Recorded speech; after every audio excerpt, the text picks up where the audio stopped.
E aí, eu acho que essa seria uma boa base. Mas a gente vai falar mais sobre esse assunto porque eu tenho aqui hoje um psicólogo maravilhoso para falar sobre relacionamento. E a gente escolheu um tema que deu no que falar há algum tempo atrás. Acho que não faz nem um mês que a gente falou sobre relacionamento, mas de repente a gente despertou o assunto da internet e do celular. E o fato, gente, é que o celular, a internet, as redes sociais mudaram mesmo as relações, afetam diretamente a confiança do casal, vem conflito, vem ciúmes, é uma cobrança, é uma desconfiança, é um tal de fuçar aqui, fuçar lá, não é verdade?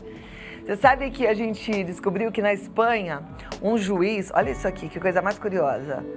Um juiz chegou a condenar um homem a 2 anos e meio de prisão por bisbilhotar o telefone celular da esposa. Fiquei passada com essa história. Fui buscar e é verdade. Se a moda pega, a coisa fica feia, vai todo mundo em cana, né? Na verdade, a gente precisa entender como lidar com essa situação, com a relação celular versus confiança. E a nossa equipe foi para as ruas para saber como é que a galera lida com isso. A nossa sensação aqui é que é complicado, mas vamos ver o que a turma, a grande massa, fala.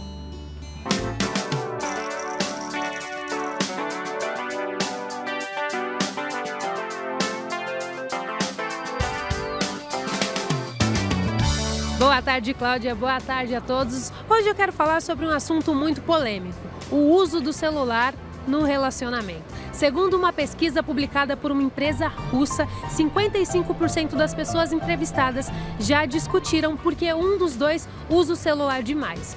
Outros 51% já discutiram porque o companheiro usa o celular na hora das refeições e também na hora da conversa, porque a pessoa não gosta de ser ignorada. Por isso eu quero te perguntar, você já discutiu por algum desses motivos? O uso do celular é um problema no seu relacionamento?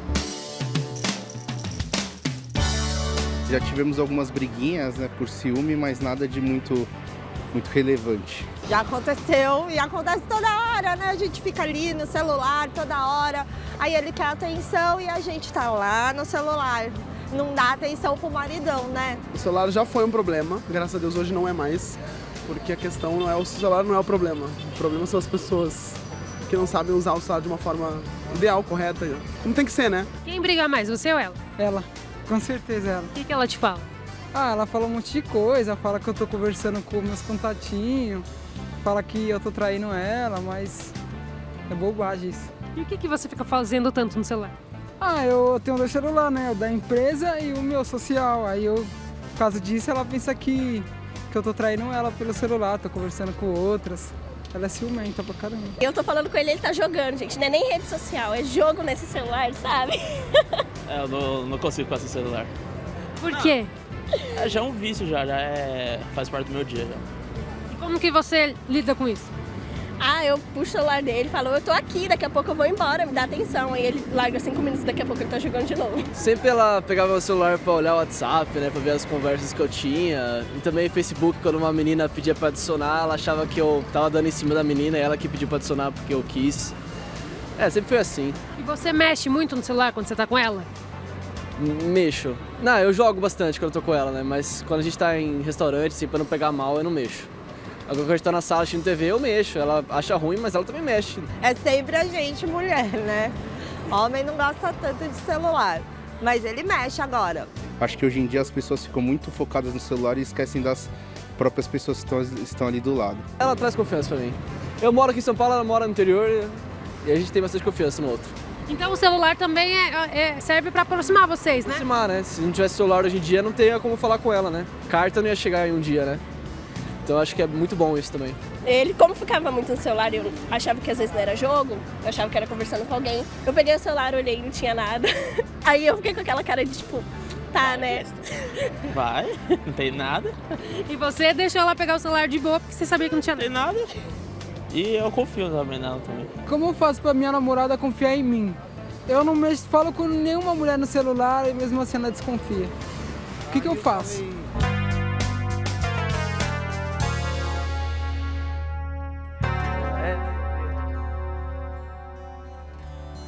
Que que legal, me diverti com a carinha do Leonardo pedindo ajuda. Ai, ai, ai, o que a gente faz, né? Ó, tem muita gente sofrendo com essa desconfiança e não é só a galera jovem, né? Aí no bate-papo a gente viu uma moçadinha, mas os mais maduros também estão muito antenados. Isso também tá dando confusão nos relacionamentos até mais longos e duradouros. Então a gente tem aqui para ajudar o Léo e a tanta gente, psicólogo clínico, escritor, palestrante, nosso amigo Fred Matos. Seja muito bem-vindo.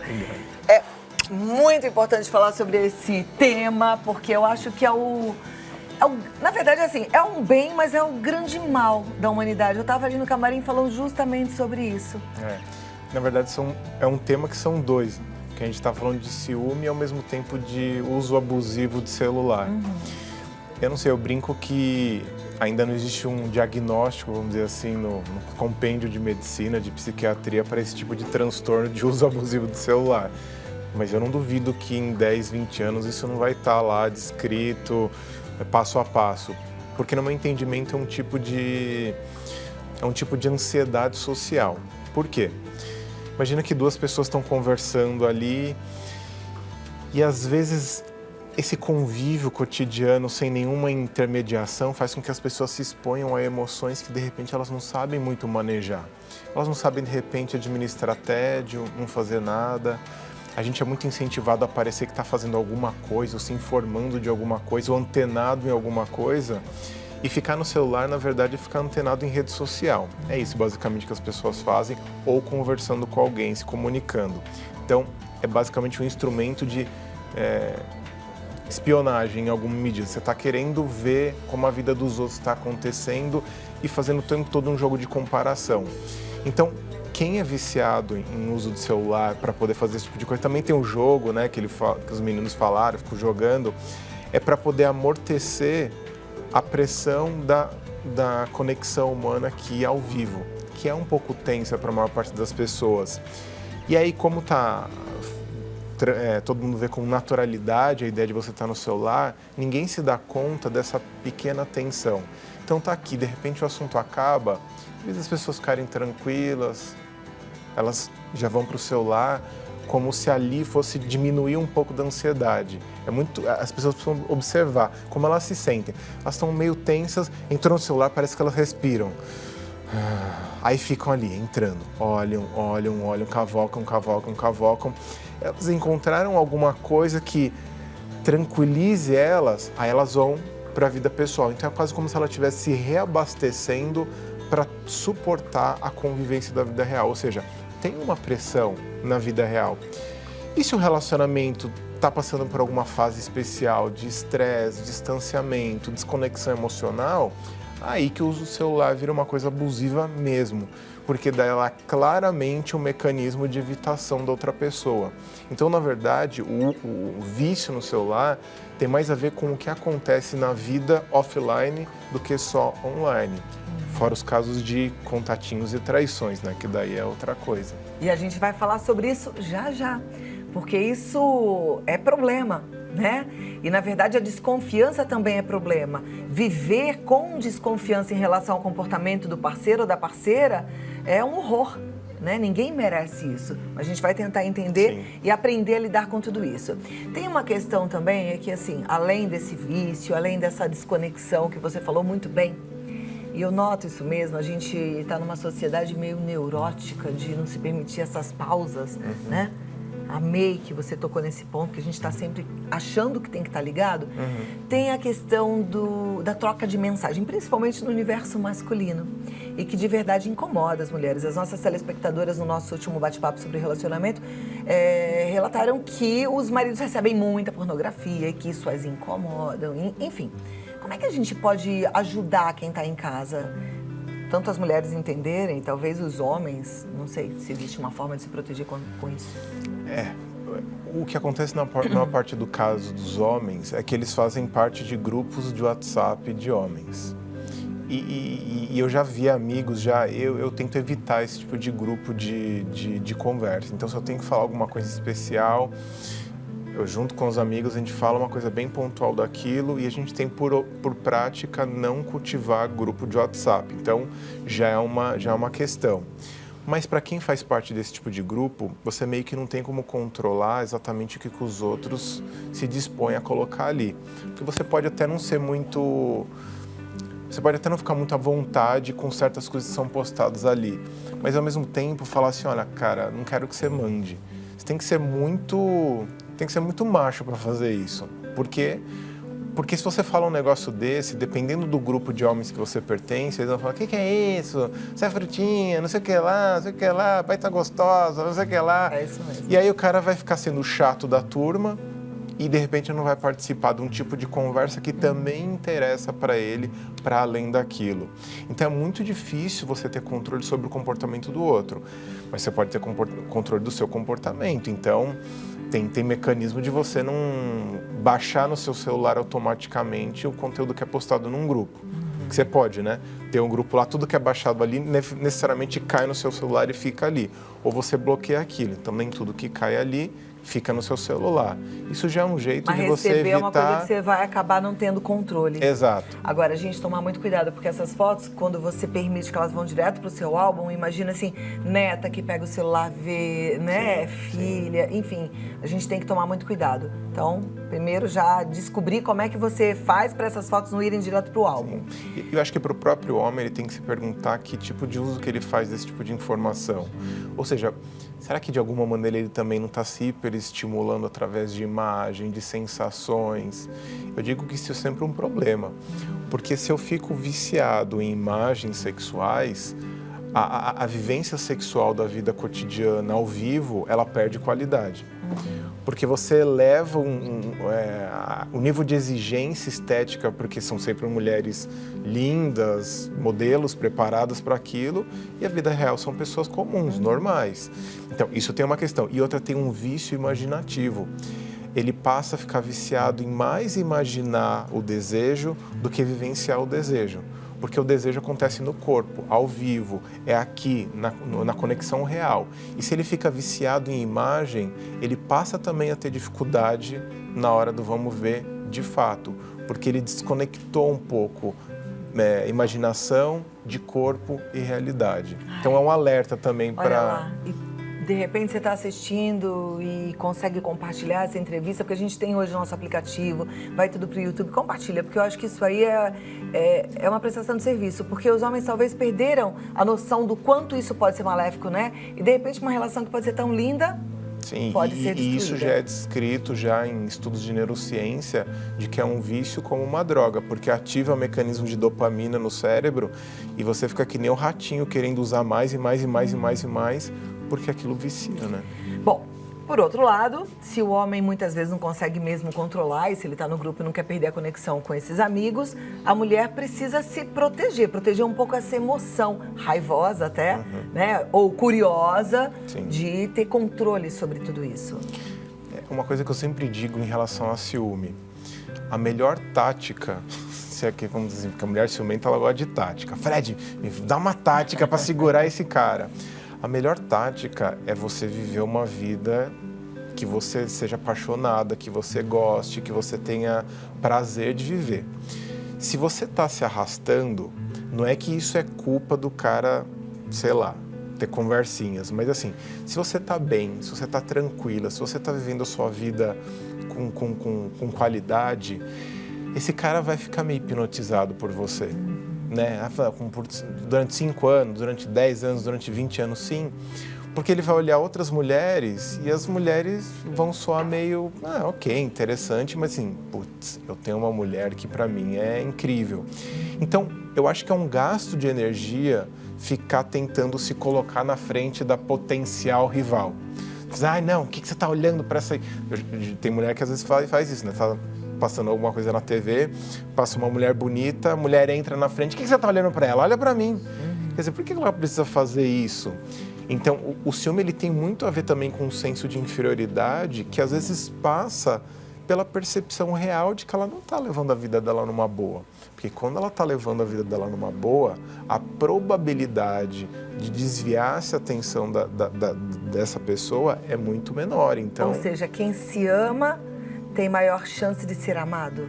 Sim, mas ainda que isso não seja necessariamente causa de traição, porque senão eu posso falar assim, traiu por causa da mulher. Não, ele traiu porque ele quis trair. Mas o que eu quero dizer é o controle sobre o sentimento de ciúme. Se você está tranquilo, se você está bem, se você está em paz com você, isso diminui a chance de você ficar enciumada. Agora, o comportamento que ele vai ter, isso você não tem controle. Você pode ser a pessoa, inclusive, mais incrível, mais interessante, mais vívida, e mesmo assim o cara decidir que ele vai fazer aquilo porque é uma questão dele. Então, não é uma relação de causa e consequência, mas é uma relação que ajuda você, enquanto mulher, a não ficar possuída por algum sentimento de ciúme. Então, a tática seria: se cuida. Sim. Volta a se amar. Porque eu digo que o ciúme ele tem 3 elementos. Um deles é o sentimento de inferioridade. Então a mulher passa a achar que toda outra mulher é muito mais interessante para ela do que ela. Então ela precisa cuidar disso. Ela precisa começar a se valorizar por ela mesma. Parar com o vício de ficar se comparando com outras mulheres. E aí as redes sociais são importantes para ela ter controle. Porque hoje eu vejo muitas mulheres muito neuróticas com a própria qualidade pessoal, aparência, porque elas seguem todas as modelos mais incríveis e atrizes mais top de lindas do mundo. Fica o tempo todo ali. Segue 300 pessoas incrivelmente lindas. É meio difícil você vai num museu de arte, você se sente um burro em questão de arte. É a mesma coisa ali, você tá vendo só gente que só se cuida nesse sentido, se sente mal. Então, às vezes, dá uma selecionada. Então, vale a pena de seguir essas pessoas. Sim, vez em quando vê, mas assim, não como se fosse prática. Talvez ficar mais próximo de pessoas que você conhece pessoalmente do que ficar cultivando necessariamente uma idolatria cega. E talvez seguir perfis que as pessoas não façam questão de falar assim, nossa, olha como eu sou incrível, engula essa aí. Então, isso para cuidar da inferioridade. Tem uma outra questão também que é uma obsessividade. A pessoa, ela fica ali, né? Como se fosse um detetive, ruminando o pensamento. A pessoa não está fazendo nada, que nem o Leonardo lá, a namorada. Tipo, ela não tem como saber que ele está fazendo nada, mas ele diz que está fazendo nada. Mas ela fica ruminando. Provavelmente ela fica... Então, esse vício de ruminação é uma coisa também que você tem que cuidar. Como parar de ruminar? Que é a mesma coisa que acontece, por exemplo, com quem tem insônia. Vai dormir, começa a ruminar pensamento e não consegue dormir. Quem rumina pensamento normalmente tem o hábito de não ficar conectado com a realidade, porque fica o tempo todo conectado com a imaginação. É um tipo de devaneio excessivo. Então você acredita tanto nos seus pensamentos que você não sabe, às vezes, a diferença entre uma fantasia e a realidade. Você começa a achar que tudo que você pensou é fato. Então, cuidar para não levar uma vida onde você valorize demais os devaneios.